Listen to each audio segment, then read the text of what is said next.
Tombe de personnalités françaises célèbres. Jacques Martin, 22 juin 1933, 14 septembre 2007, était un animateur et producteur de télévision français. Vie et carrière. Martin est né à Lyon. À la fin des années 1960, il forme un duo humoristique sur Europe 1 avec l'acteur français Jean-Yann. Au début des années 1970, il est l'acolyte de Danielle Gilbert, animatrice de Midi Première. Martin crée et anime des émissions satiriques populaires telles que Le Petit Rapporteur, 1975-1976, TF1, et La Lorgnette, 1976-1977, Antenne 2. Il se lance également dans le cinéma, écrivant et réalisant un film, Na, 1973, et jouant dans d'autres films comme La Passante du Sans Souci, sans grand succès. Passionné d'opérette, il aimait présenter des émissions de télévision mêlant musique populaire et classique, comme Musique et musique, qu'il préparait avec l'aide du compositeur français Pierre Porte, interprétant invariablement quelques airs d'opérette. Grand découvreur de talent tout au long de sa carrière, il a notamment connu le succès auprès de Pierre Desproges, Stéphane Collaro, Laurent Ruquier ou Laurent Gérard. Il était également doué pour créer de nouveaux concepts d'émissions télévisées, les plus célèbres étant Le Petit Rapporteur et L'École des fans. Il était particulièrement doué pour interagir avec les jeunes enfants à la télévision, ce qui explique le succès de L'École des fans. Pour l'anecdote, L'École des fans marque la première apparition télévisée de la chanteuse française Vanessa Paradis, en 1980. Elle avait 7 ans. Il était un habitué de l'émission Les Grosses Têtes.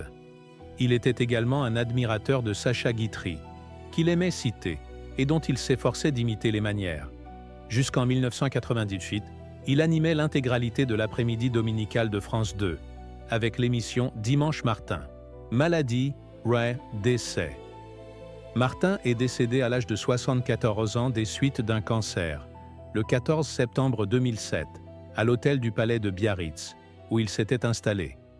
Il est inhumé au cimetière de la Guillotière à Lyon. Claude Sarraute, 24 juillet 1927, 20 juin 2023, était une écrivaine, journaliste et chroniqueuse française au Monde. Elle fut une intervenante récurrente de l'émission humoristique Les Grosses Têtes de 1984 à 1995, puis de 2014 jusqu'à sa mort.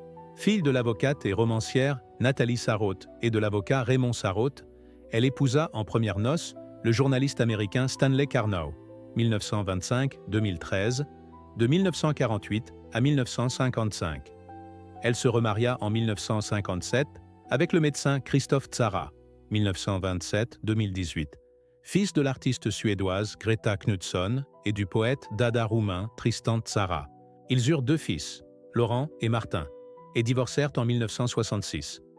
En 1967, elle épousa Jean-François Revel, 1924-2006, philosophe, écrivain et académicien depuis 1998.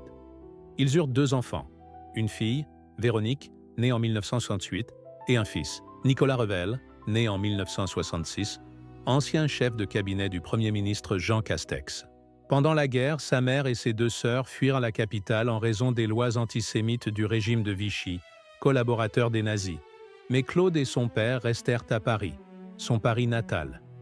Après la guerre, elle travailla comme actrice pendant 4 ans, jouant principalement des rôles mineurs dans des pièces d'avant-garde de ses contemporains, comme Romain Weingarten, jusqu'à ce qu'elle commence à travailler pour Le Monde au début des années 1950.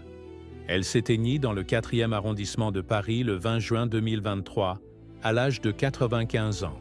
Étienne Moujotte, 4 mars 1940, 7 octobre 2021, était un journaliste et directeur de médias français. Durant ses 50 ans de carrière, il a été vice-président du groupe TF1 et directeur de la chaîne satellite de TF1 de 1987 à 2007, aux côtés de Patrick Lelay. Il a dirigé la rédaction du Figaro de 2008 à 2012 et a été directeur général de Radio Classique de 2012 à 2018. De 2015 à 2020, il a été président du groupe Valmonde, qui a notamment dirigé le magazine Valeurs Actuelles. Biographie jeunesse et études Moujotte est né à La Rochefoucauld le 4 mars 1940, pendant la drôle de guerre. Son père était inspecteur à la SNCF et sa mère était femme au foyer en Charente. Le décès de son père à 18 ans a contraint sa mère à travailler. Il fut élève de Cagneux au lycée Henri IV, ce qui le prépara à Sciences Po, où il devint vice-président de l'Union nationale des étudiants de France. Opposant au président Charles de Gaulle, il maintint une position anti-marxiste. Durant ses études, il joua au basket-ball aux côtés de Lionel Jospin. Il termina ses études à l'Institut français de presse. Décès.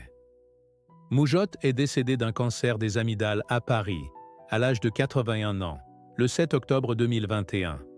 Ses obsèques ont été célébrées le 13 octobre en l'église Saint-François-Xavier de Paris. Yves Mourousi, né le 20 juillet 1942 à Suresnes et mort le 7 avril 1998 à Paris 8e, est un journaliste français de télévision et de radio. Il a notamment été le présentateur pendant 13 ans, de 1975 à 1988, des journaux d'information télévisés sur TF1. IT1, 13h, TF1, Actualité 13h, et enfin le journal de 13h de TF1, avec sa consoeur Marie-Laure Augry. Célèbre pour son apostrophe « Bonjour », lancé à chaque début d'émission, ou bien pour ses clins d'œil complices à l'actualité à l'entame de ses journaux télévisés, Yves Mourousi est à l'origine d'un changement de style et d'innovation dans la présentation des informations télévisées en France. Biographie, famille et enfance. Né de père inconnu, le jeune Yves Mourousi est élevé par sa grand-mère, Marie Figueira d'Almeida, 1888-1971, et s'invente une mère parfaite. En réalité, la princesse Euphrosine Mourousi, 1907-1965, émigrée russe de noblesse phanariote mais désargentée, était durant la Seconde Guerre mondiale une intrigante, collaboratrice des Allemands, au point d'être considérée comme faisant partie des comtesses de la Gestapo. Pour gagner sa vie durant l'occupation, ce trentenaire toxicomane profite du trafic de cigarettes et dénonce des familles juives et d'immigrés russes. D'après l'historien Cyril Eder, elle aurait fait de la prison pour avoir escroqué les nazis et en serait sortie pour accoucher en juillet 1942 d'Yves Mourousi. Durant sa jeunesse, l'enfant se pose longtemps des questions sur sa filiation, sa mère ayant eu des aventures avec des Français et des officiers allemands. Elle lui annonce que son père serait un certain Richard Glorieux, 1905-1954, collaborateur français. En avril 1947, elle est arrêtée et emprisonnée. En 1950, elle est condamnée à 3 ans de prison pour renseignement avec l'ennemi. Elle meurt à Athènes, Grèce, en 1965. Yves Mourousi effectue ses études secondaires au lycée Lacanal de Sceaux. Il entre ensuite à la faculté de droit de Paris et à l'école des langues orientales. Début journalistique. Devenu journaliste radio à l'ORTF en 1966 à la station France Inter, Yves Mourousi effectue un stage d'été comme journaliste à la Maison de la Radio en juin 1967. Le 13 août 1967, il réalise son premier reportage radio lors d'un important séisme à Areth, dans le Béarn.